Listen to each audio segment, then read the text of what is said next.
Welcome to the Salmon Runs YouTube. Enjoy the video.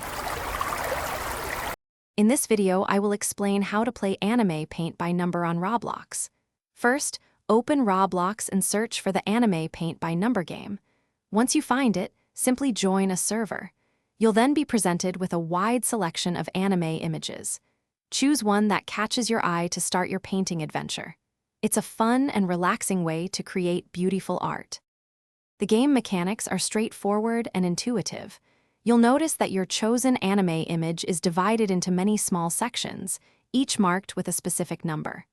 Your task is to match these numbers to the correct colors provided in your palette. Simply select the corresponding color, then click or tap on the numbered area to fill it in. It's like a digital coloring book, but with anime. To enhance your painting experience, here are a few helpful tips. For those tiny, intricate sections, remember to zoom in. This allows for much more precise color application, ensuring your artwork looks perfect.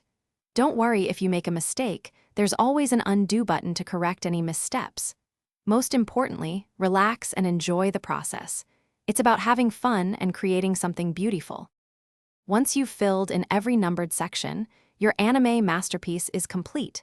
The game will automatically save your finished artwork, often displaying it in a communal gallery for others to admire. You can then proudly share your completed creation with your friends, showcasing your artistic talent. It's incredibly satisfying to see your blank canvas transform into a vibrant anime scene. Thanks for watching. Consider subscribing if we helped you.